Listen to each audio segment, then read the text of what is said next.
ആരോഗ്യമേഖലയിൽ പ്രാഥമിക വിദ്യാഭ്യാസത്തിൽ ടാലന്റ് അസസ്മെന്റ് റിപ്പോർട്ടിന്റെ അടിസ്ഥാനത്തിൽ തൊഴിൽക്ഷമതയിലും രാജ്യത്തെ ഏറ്റവും മുന്നിൽ നിൽക്കുന്ന കേരളത്തെ മോദി സർക്കാർ അർഹതപ്പെട്ടത് നിഷേധിച്ചുകൊണ്ട് അവഹേളിക്കാൻ ശ്രമിക്കുന്നു. നിർമ്മല സീതാരാമൻ കണ്ടിട്ടുള്ള രാജ്യത്തെ ഏത് സംസ്ഥാനത്തേക്കാൾ ജീവിത നിലവാരം പുലർത്തുന്ന ടൂത്ത് പേസ്റ്റും സോപ്പും ഉപയോഗിച്ച് ശുചിയാകുന്ന ഇന്ത്യൻ പൗരന്മാരുടെ നാടാണ് നവോത്ഥാന കേരളം. വർഗീയത വിളമ്പി 4 സീറ്റ് നേടി അധികാരത്തിലെത്തിയതിൻ്റെ ഹുങ്കിൽ എന്തും പറയാമെന്ന് നിർമ്മലയടക്കമുള്ളവർ വിചാരിക്കരുത്.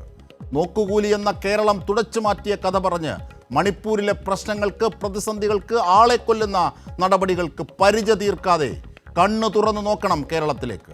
ഇവിടെ പലതും ലോക നിലവാരത്തിലാണ്. നിർമ്മലയ്ക്ക് എന്തെങ്കിലും സംശയമുണ്ടെങ്കിൽ അത് പി പ്രഭാകർ എന്ന താങ്കളുടെ ഭർത്താവിനോട് തന്നെ ചോദിച്ചാൽ മതി. കേരളത്തിൻ്റെ യശസ് കെടുത്താതെ രാജ്യം അക്രമരഹിതമായി ഭരിക്കാൻ പഠിക്കൂ മോഡി. ഒപ്പം അർഹതപ്പെട്ടത് നൽകാതെ അവഹേളിക്കുന്ന കേന്ദ്ര സർക്കാർ നിലപാടിനെ അറബിക്കടലിൽ എറിഞ്ഞുകൊണ്ട് ചർച്ച തുടരാം.